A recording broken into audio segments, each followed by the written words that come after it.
My name is Oren Lyons. That's my English name. Joet Guisson is my Indian name. And received that name here in the Onondaga Longhouse many, many years ago. I born in 1930, so it was during what they would call a depression. And of course, we were always in a depression here, so we didn't know the difference. And I think when the depression came, it kind of things looked up for us because the WPA began to hire our guys to work on the road. Everybody was just a subsistence. They either planted your food and hunted, but working a job, well, all of a sudden people had money. so it was depression for the rest of the U.S. We were kind of raised our standard of living. My mother was a wolf clan. She was a wolf clan from the Seneca Nation, and she married my father, who was Eel clan from the Onondaga Nation. And the customs of the Haudenosaunee, who call us Iroquois, people call us Iroquois, are that the lineage of your family goes through the mother's side. So I was born a wolf Seneca Nation, and my mother came to my father's nation here at Onondaga, and that's where I grew up. So I grew up here on the Onondaga Nation territory, had a very happy life, I thought. Didn't realize we were poor till much later in life, because we were very rich in friends and kids and having fun in the woods. Good life, but we were always kind of hungry. But there's a big community here, and wherever you happen to be, time to eat, well, you're just included right in. Our father and mother split up when I was a young man, a young boy, I would say, and I had 6 brothers and 1 sister, and I was the oldest. So I took up the job of feeding the family with a shotgun and a .22, and had learned a lot about hunting from my father, and learned quite a bit from him. And among one of the things we did was play a lot of lacrosse here, and he was a very well-known goalkeeper for the Onondaga Nation lacrosse team. And so it was just by everybody grew up with lacrosse stick in their hand here. I was just part of our way of life, basically. Never thought more or less about it. So, as things went on, I quit school in the 7th grade. They didn't like me and I didn't like them. And we had moved from the Indian school here, 6th grade, and I had gone down to the white people's school, and we just didn't get along. I just stashed my shotgun in the weeds and walked back from school and go out there. And my teacher was the woods, and it was a good teacher. And I learned a lot, which I depend on today. I went to Syracuse University because I could play lacrosse. When I come out of the Army, my coach, Simmons, Sr., said to me at that time, "Did you ever think of playing on this team, on this side?" I said, "No, not really." I said, "Never really finished school." And of course, at that time, I was also an artist, and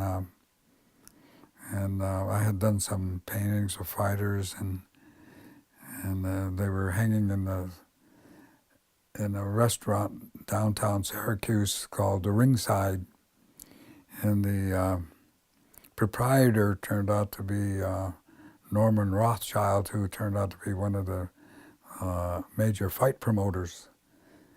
So one day, Coach Simmons took the dean of admissions to lunch down at the restaurant and asked the dean if he what do you think of these paintings? Well, they're very good paintings. He said, well, this is the kid I'm talking to you about. He should be in the art school, and so forth and so on.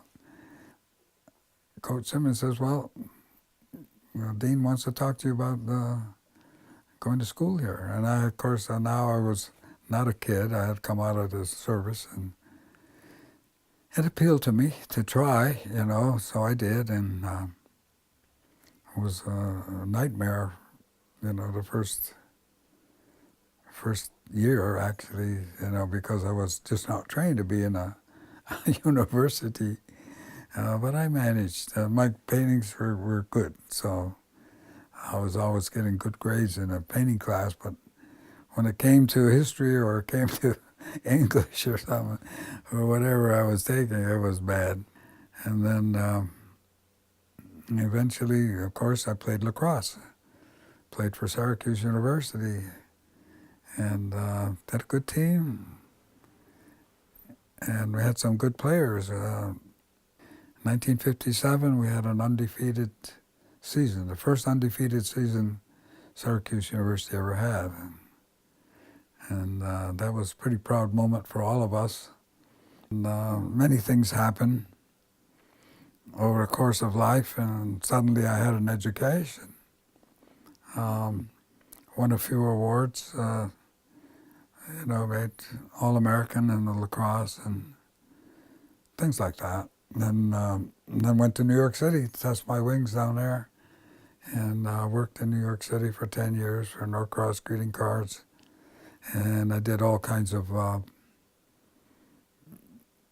artwork, graphic artist, as an illustrator, did a lot of things.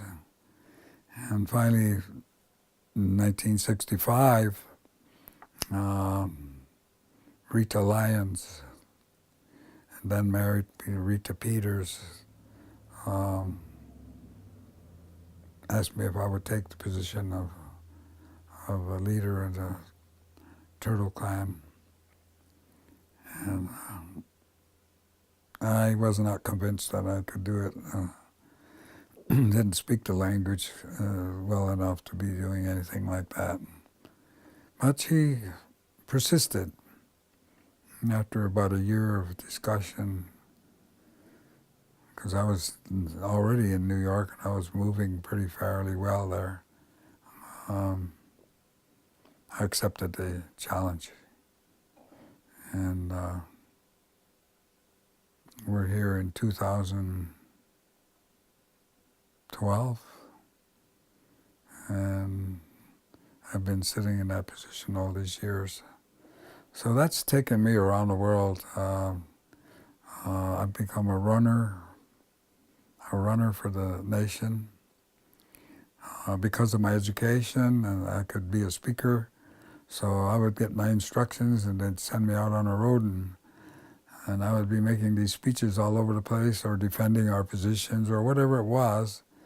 I was called upon all the time to do that, just simply because I could speak the language of our brother. And that's what I'm still doing, pretty much doing the same thing. One day, I was here at the Onondaga Nation, there was a knock on my door, and standing there was 3 people, and one was carrying a big camera on the shoulder, a man, and it was Annika Dopping, and she was with Tony Moya, and they had just come from Hopi country in Arizona, and they pointed them up in our direction, I guess, and they were doing surveys and videos across the country about indigenous people. And they said, well, we were told to come and see you. And I said, well, all right. So we spent a day or two, and they were shooting. We walked about the nation, and we talked about a lot of things, and they made a story for Channel 4 in Sweden, And people saw the story, and then I got requests to come to Sweden and speak. And that's how it all started, and that was in 1996 and 97. I learned a great deal with my time in Sweden, and I met a lot of wonderful people, and I have a great deal of respect for the Swedish nation. And in the course of time, I've met all these people, and I met Hans. Hans was kind of, I don't know how it was. I think it was at Lund University that we met. I was giving a speech down there, and the King of Sweden was also giving a speech, and that's where we first met. And then Hans asked for some time to have a chat, and we did. And clearly, he was a person to be respected. His vision and his intensity and his focus was obvious to me. And we began a discussion and a friendly relationship. And he told me what he did, and I said, well, you know, we're, selling cigarettes as part of our income at Onondaga, and we should be out of that business and into something else. And so we should be looking for something that's positive. And he says, oh, look. And he was very persistent, and finally said to me, I think we found something that we can do. He said, I found an innovator that lives in the mountains, and he has a most interesting idea. And so he talked then about his idea about a vertical greenhouse.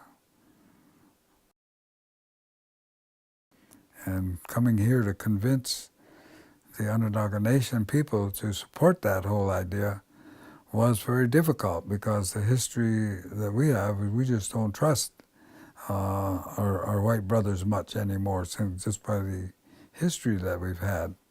So it was a long discussion about convincing the nation, but finally we all agreed.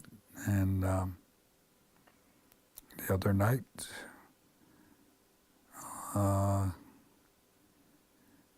King Gustav XVI presented the Green Award to our CEO, Hans Hassel, for the innovation of the vertical greenhouse called Plantagon. And so here we are, from different parts of the world, but with very, I would say, common principles of peace and working for the betterment of humanity. And of course, our mandate carries on to the animals as well, and all life. So we have a partnership, and it's a very good one. It's very strong, and we'll continue to grow. And the changes in nature that's taking place right now forces all of the issues that we talk about. Nothing is for granted anymore. We're a fundamental change, and it's a systemic change, something that you're just not going to change back or stop. It's we've involved the universe now, and so what would you say is our problem today is 7 billion people.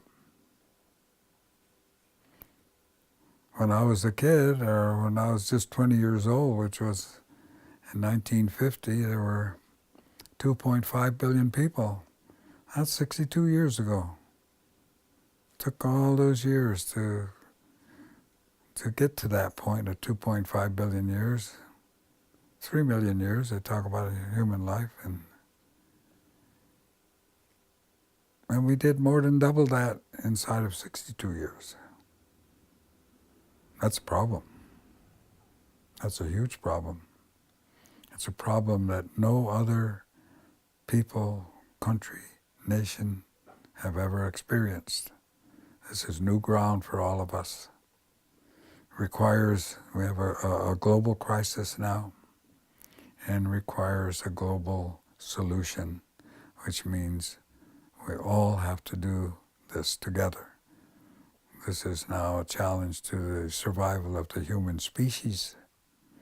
No time for red, black, yellow, or white. It's the brotherhood that we are, actually, the family, the human family. And we have to put aside our guns.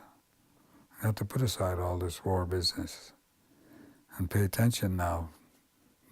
Pay attention to your children and your grandchildren and what you're handing them. That's our mission. It's a good one.